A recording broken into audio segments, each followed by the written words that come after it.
Greetings loyal watchers one and all, the Watchful One here. So here's a crazy hot take.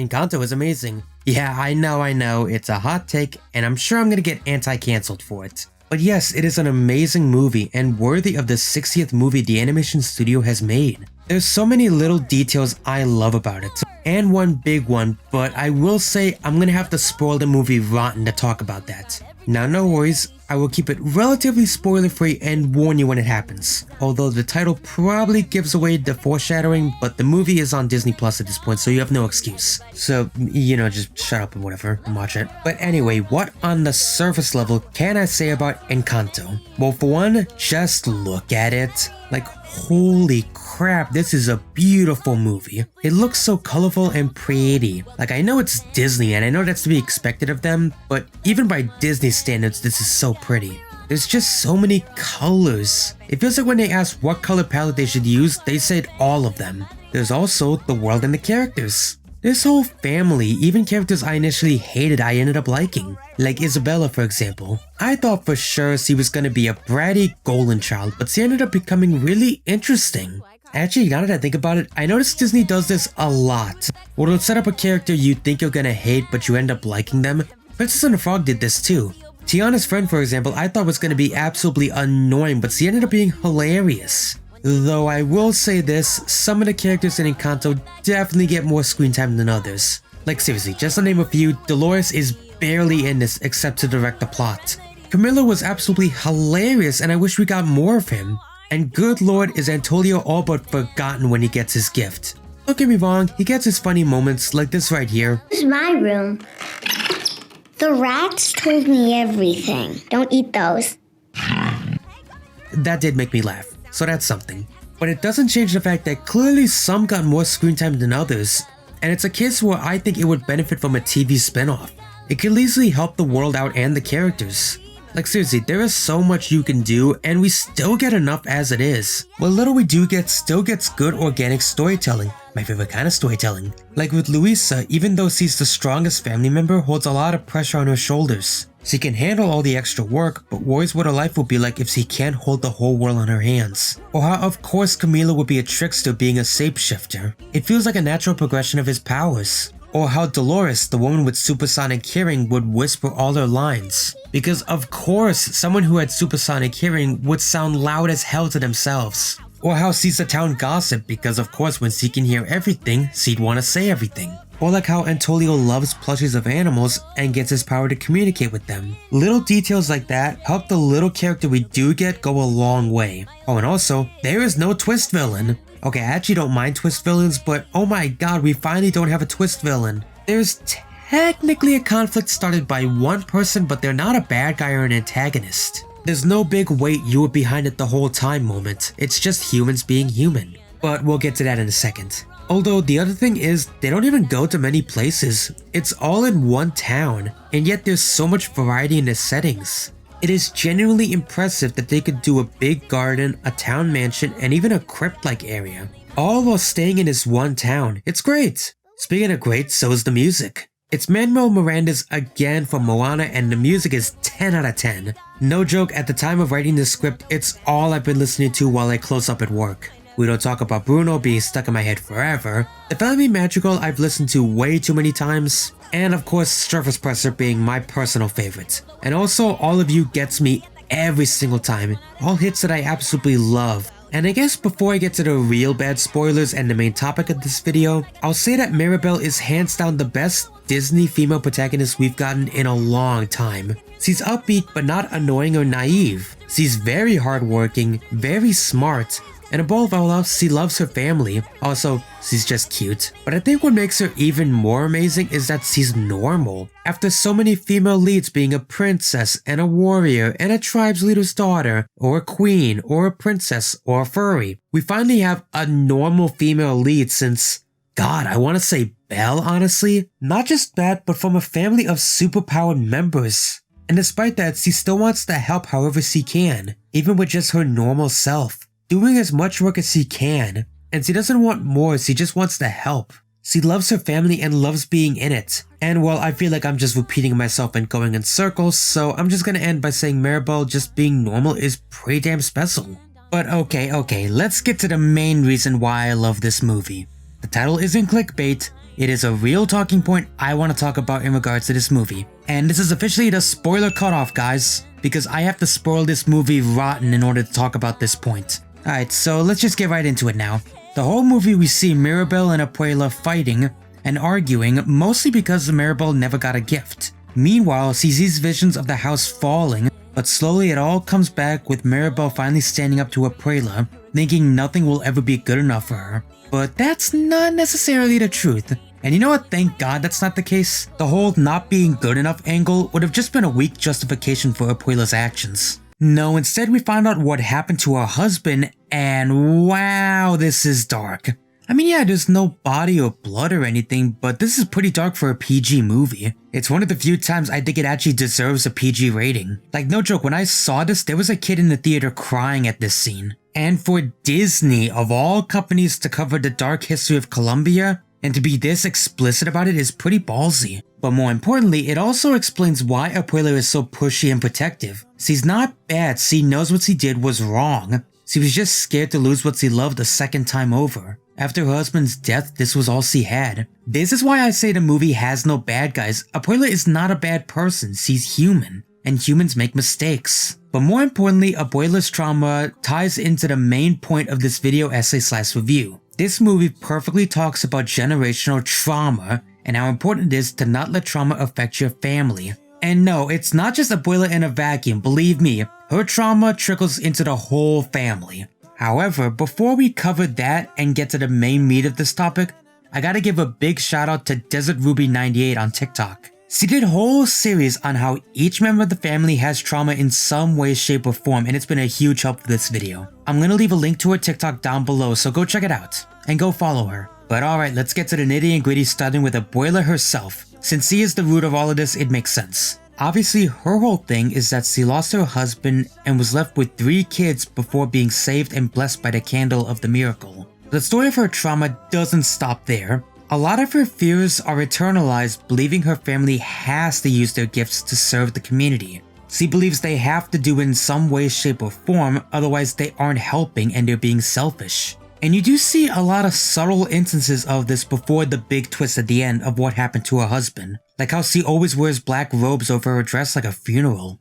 Or how in the first song she mentions serving the community with dedication. It's also why sadly she does look down on Mirabel and even Bruno. Because Bruno, well, let's be honest, his gift could be helpful, but it seemed to only cause trouble. To put it another way, it did more harm than help. And Mirabel because, well, she has no powers to speak of. It's only after the house and the foundation is gone that she sees how her actions affected Mirabel, that she sees the gifts are the family, not the powers that were given to them. And that's shown when the whole family comes to help rebuild the house. None of them have powers, but their kinship towards the people that helped them, they want to help them back. It's honestly a truly heartwarming moment, and I'm glad it only came after Abuela apologized to her family, and after she admits she was wrong, and even welcomes Bruno back with open arms. But speaking of Bruno, yeah, we're talking about this guy finally. His trauma is pretty obvious as well. He's the black sheep of the family. The one nobody wants to talk about or even acknowledge. Because his gift to see the future, while helpful, only ever brought bad news. Everyone just ostracized him because he brought bad omens to everyone. Even by his own mother, because Bruno believed that because he can only bring bad luck, his fortune was going to be seen as bad by his mother and everyone, so he just went away. But in truth, he's not a bad guy, he's just awkward. He's just not good at explaining or communicating. Like in the song We Don't Talk About Bruno, they say he came in with a mischievous grin saying it looked like rain. But Bruno explains that it wasn't an omen, he was just telling a joke because he could see that she was stressed on her day. He actually wanted her to let her emotions out, let it rain, snow, sun, whatever. Because he does care immensely about the family. This poor guy set his own dinner table for himself right next to the dining room. Like, movie, why you gotta break my heart like that? Why you gotta do this to me? And that's why it feels so good when Abuela just welcomes Bruno with open arms. Not because of his gift, but because she finally has her son back. Next is Peppa. I apologize ahead of time if I butcher any of these names. Peppa is the one who has to bottle up her emotions. I mean, think about it, this is the woman whose very emotions control the weather. She's basically encouraged to keep things happy and sunny, so that means that there's sun for the crops. it also unfortunately means she has no room to be herself, to be sad or angry, to be nothing but sunny so things stay warm and so the crops don't flood or something. Heck, we see this in Bruno's song when they mention her wedding. There were no clouds until Bruno came in and it rained. In fact, it downright hurricaned. I mean, it's obvious they blamed Bruno, but logically if Peppa can control the weather with her emotions, it's logical that this is her fault, not Bruno's.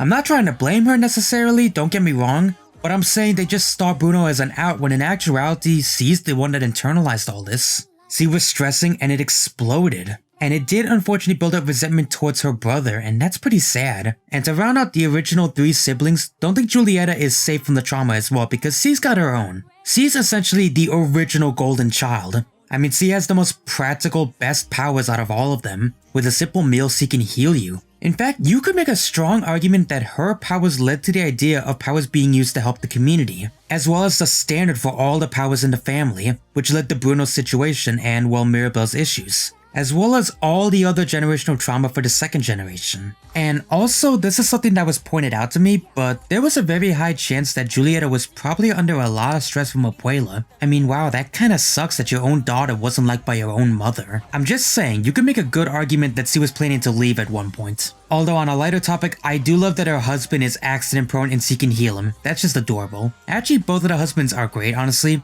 We stand supportive, goofy husbands. But alright, we talked about the parents and the children of Abuela, so let's talk about the grandkids. Let's start with Dolores, who I think has a lot of baggage as far as growing up. We find out that the madrigals get their gifts at an early age. So imagine Dolores getting her super hearing at a very young age, and being able to hear all the bad-mouthing bad things and gossip going around you, or even having to keep things from your emotional mother who controls the weather. That combined with Abuela's need to serve the community and ask nobody to be a burden really probably brought Dolores down. It also might be another explanation as to why she whispers so much on top of her super hearing. She knows the love of her life is gonna marry another woman, and she can't say anything about it. Now thankfully she gets her happy ending, but still that's sad. Next is Camilo, and well, I'll be honest, this one was a little tricky, as because of the lack of time, we don't get a hard pin on what his deal is.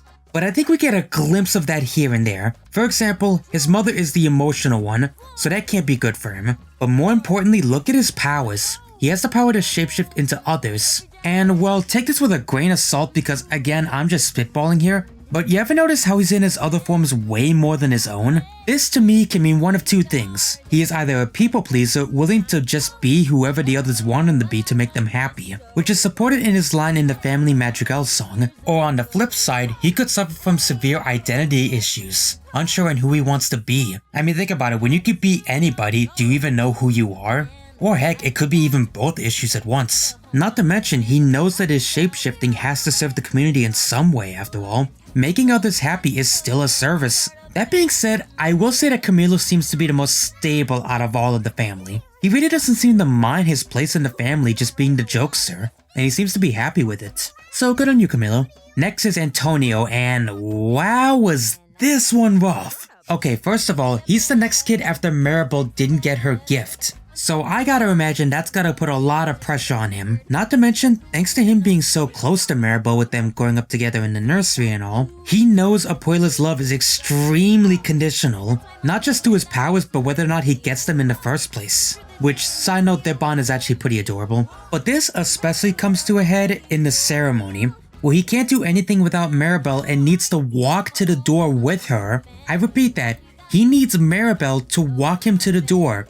Not his mom, not his siblings, not Abuela, not even his dad. No, Maribel. Also, there's the little detail of his power being talking to animals. That seems to be pretty symbolic of him distancing himself from people. I mean, think about it, when you're under that much pressure, wouldn't you rather just talk to animals? That insane pressure from Abuela and having to help out the community and all that stuff comes to one last teensy little fact. He's 5! He's barely a toddler and he's subjected to this. And it also makes you think of the other madrigals who had to go through this shit at the exact same age. I mean, this poor kid, I just want to hug him. Next up is Isabel. And oh boy, this one's gonna take a lot of unpacking. Okay, so first of all, she's seen as the golden child of the group. Not just that, but the golden child of the golden child. Yeah, that's not a lot of pressure at all, is it? She's also considered the perfect one. the one who is pampered by Abuela, and for good reason. Her powers are incredibly practical, she can grow flowers. Not to mention, she's also one of the first madrigals that's gonna be married and continue the lineage of the family. That is super important for Abuela. We however later find out that she does a lot for her family. That's why she gets so mad when Mirabel calls her selfish. Her whole thing is basically having expectations galore placed on her. However, when we see her create a cactus for the first time, she sees something totally different from the flowers she normally makes. And she loves how despite it not being traditionally pretty like a flower, the cactus is a desert plant and beautiful in its own right. And she finally feels the weight of expectations drop, if only for that moment, realizing she can do so much more. And that leads into a song realizing of what else she can do. And I also like the little detail after she finally embraces this, goes from a pastel pink dress into a multicolored dusted dress. And next, oh boy, we're talking about Luisa. Yep, there's the Muscular Girl fans. Hang on. Much better. Anyway, Luisa seems to be the gifted kid that's burned out. Okay, so her power is super strength, meaning she's basically carrying everything, both metaphorically and literally, helping everyone by carry what others can't. And well, from what we see from Luisa, surprisingly, at first she seems the most well-adjusted out of the family. She's cool, she's calm, and she's collected. That is, until we get to my personal favorite song, Surface Pressure, and we find out all about her insecurities. She thinks she needs to be the hero of the town and carry the weight of the town on her shoulders. And we see just how much she feels worthless when she actually loses her powers. It's why Surface Pressure is my favorite song, because it comes back in a big way when she loses her powers. Now thankfully, she learns that she can carry and seek help when she needs to, and she doesn't need to soldier through all the pain. Yeah, I know she's indestructible, it was metaphorical. And all that's left is Mirabel. And as she's the main character, she gets the most focus out of all the generational trauma. Starting with her not getting her door, which is obviously kind of a big deal for Abuela, as Abuela resents her for not having a gift. So as such, Mirabel tries to help everyone despite not having a gift of any kind. But obviously she struggles to keep up with everyone since she doesn't have a gift. I honestly can't imagine how much pressure she must have been under, more so than the others just because, well, even her dad defended her, although what's funny is that Abuela seems to be the only one that actually resents her, with the exception of maybe Isabel, but even then it's more of her golden child holier-than-thou attitude. Everyone else still respects Mirabel despite having no gift. Heck, in a lot of ways she's the family therapist. She helps out the family through their insecurities and problems, like helping Luisa see she needs help carrying all that weight, or making Antonio feel comfortable when he's getting his gift. Or especially Bruno, who she sees needs help. She even convinces him to give one last prediction, which does help. Well, till Abuela ruins everything. Which, side note, I think we really needed a bit more time with Abuela, just to make her forgiveness more believable. I mean, I'm just saying, we're gonna go through all this movie and she's gonna be forgiven like that? Yeah, no, I needed a little more. But that's honestly one of my only gripes with it. Actually, one thing of note about Abuela that I've noticed has been going around is that a lot of people have theorized that Mirabel is meant to be her replacement. I mean, think about it, Abuela didn't have a gift either. She was just bestowed the miracle and her family was given it. Her only real gift seems to be controlling the house, and well, Mirabel can also do that. Not to mention, she's also been directing the family just like Abuela. There's honestly a lot of evidence, but I wanted to mostly focus on the generational trauma, so just look it up. And I guess the only last thing of note to mention in this is that the house itself is one big metaphor for a broken home. I mean, yeah, I know it's an easy metaphor, but how the house only breaks when Mirabel finally breaks down and stands up for herself is really interesting nonetheless. But anyway, that's all the generational trauma of the madrigals. So what's the final takeaway from this movie? Well, for me, I think the message is we can't let generational trauma define our family. We can't let such a bad past trickle down into others who don't deserve that trauma at all. Or in other words, stop the cycle of abuse. That's the simplest way I can literally put it. Stop the abuse with you and don't let it trickle down to your family. I know that's hard. We all have trauma. I have trauma. My girlfriend has trauma. And we want to start a family someday. And we don't want that baggage to trickle down to them. We know it's going to be hard. Because we all have trauma and baggage. It happens.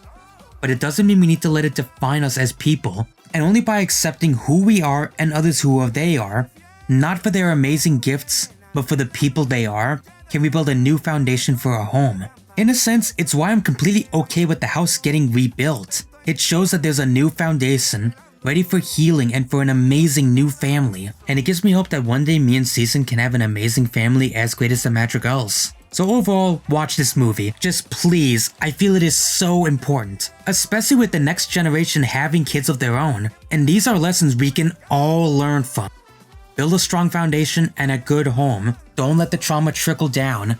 And you can build an amazing family just like the madrigals. And that's all I got for you all today. Thank you so much for sticking around to the end of the video. I know this is an interesting theory kind of video, and I hope you all enjoyed it. So if you really liked it, then be sure to give it a like as it pushes it through the algorithm. Or if you have your own thoughts on the movie, or if you even agree or disagree with me, go to the comments down below. Let's get a discussion going. And if you really liked it, and if you're just finding this out, then be sure to subscribe to me and hit the bell icon. Of course, if you really like me, hint hint wink wink, I do have a Patreon. And as a happy coincidence, I'm gonna be holding a retrospective on what my next series of videos is gonna be. All it'll cost you is $10 a month to enter that voting, so be sure to check it out. But that's all I got for you all. I'm the Watchful One saying keep on watching, and I'll see you guys next time.